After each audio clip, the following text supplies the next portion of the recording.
Welcome to Devasena అభిరుచులు.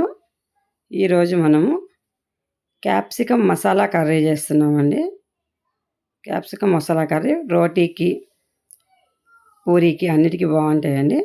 వీటికి ముందుగా మనం 1/2 కేజీ క్యాప్సికమ్ తీసుకున్నాము. అర్ధ కిలో క్యాప్సికమ్, అందులోకి ఒక 7 టమాటాలు, ఒక ఆనియన్, ఒక 2 స్పూన్లు పల్లీలు, 2 స్పూన్లు కొబ్బరి పొడి, 2 స్పూన్లు నువ్వులు, 2 స్పూన్లు ధనియాలు, హోల్ గరం మసాలా. ఇప్పుడు పల్లీలు మనం డ్రై రోస్ట్ చేసుకుంటున్నామండి. ఈ విధంగా వేపుకోవాలి. పల్లీలు వేగిన తర్వాత అందులోనే గరం మసాలా, అందులోనే నువ్వులు కూడా వేసేసేయాలి. అవి కూడా డ్రై రోస్ట్ చేసుకొని మిక్సీలో వేసేసుకుందాం. ఇప్పుడు ధనియాలు కూడా డ్రై రోస్ట్ చేసుకొని మిక్సీలో వేసుకుందాము. కొబ్బరి పొడి రోస్ట్ చేయాల్సిన అవసరం లేదండి, పచ్చిదే వేసుకోవచ్చు.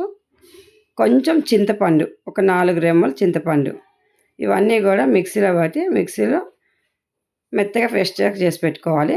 క్యాప్సికం ఇలా సన్నగా తరిగి పెట్టుకోవాలి. ఆనియన్, టమాటా అన్నీ సన్నగా తరిగి పక్కకు పెట్టుకోవాలండి. ఇప్పుడు స్టవ్ మీద కడాయి పెట్టి కడాయిలో ఆయిల్ వేసుకుందాము. ఆయిల్లో పోపు గింజలు, ఆవాలు, జీలకర్ర ఈ 2 వేగిన తర్వాత ఇప్పుడు మనం ఆనియన్ వేసుకుంటున్నాము. ఆనియన్ వేసుకొని 1 స్పూన్ సాల్ట్ వేసుకున్నాము. ఒక చిన్న స్పూన్తో పసుపు వేసుకుంటున్నామండి. ఇవన్నీ కూడా బాగా వేగాలి. కొంచెం వేగిన తర్వాత అల్లం వెల్లిగడ్డ పేస్ట్ 1 స్పూన్ వేసుకుంటున్నాను. అల్లం వెల్లిగడ్డ పేస్ట్ కూడా కొంచెం వేగిన తర్వాత కరివేపాకు బాగా వేగాలి. ఇది కూడా ఇప్పుడు టమాటా వేసుకుందాము. టమాటా కూడా సన్నగా తరిగి పెట్టుకోవాలి. ఒక 7 టమాటాలు తీసుకున్నామండి. చిన్న చిన్న టమాటాలు ఇవి. పెద్దవైతే 3 టమాటాలు సరిపోతాయి. ఇవి చిన్న సైజు కాబట్టి నేను చిన్న టమాటాలు పుల్లగా ఉంటాయండి. చిలక టమాటా అంటారు వీటిని. ఈ టమాటాలు ఎక్కువగా వాడతాను నేను. చాలా పుల్లగా ఉంటాయండి టమాటా ఇది. అందుకే నేను చిన్న టమాటాలు తెచ్చుకుంటాను. చూడండి, టమాటా కొంచెం మెత్తబడింది. టమాటా ఉడుకుతుందండి. ఇప్పుడు మెత్తబడిపోయింది. ఆయిల్ కూడా బయటకు వచ్చింది కాబట్టి ఇప్పుడు మనం కారం 1 స్పూన్ నిండా వేసుకున్నామండి.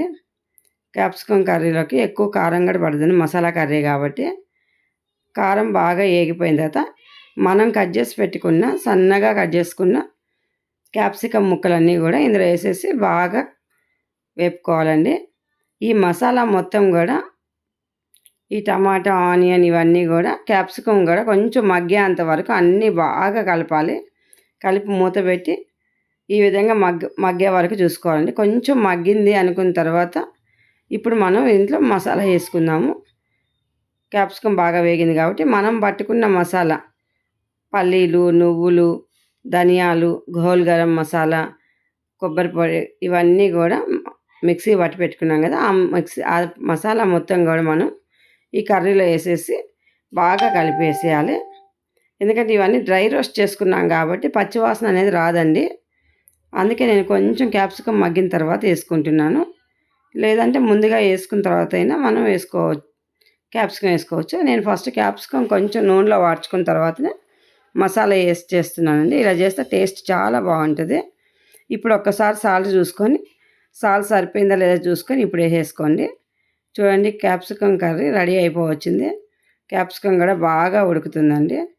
ఇంకొకసారి కలిపేసి మళ్ళీ మూత పెట్టేసుకుందామండి. కొంచెం మూత పెట్టుకుని మళ్ళీ ఉడికించుకుందాము.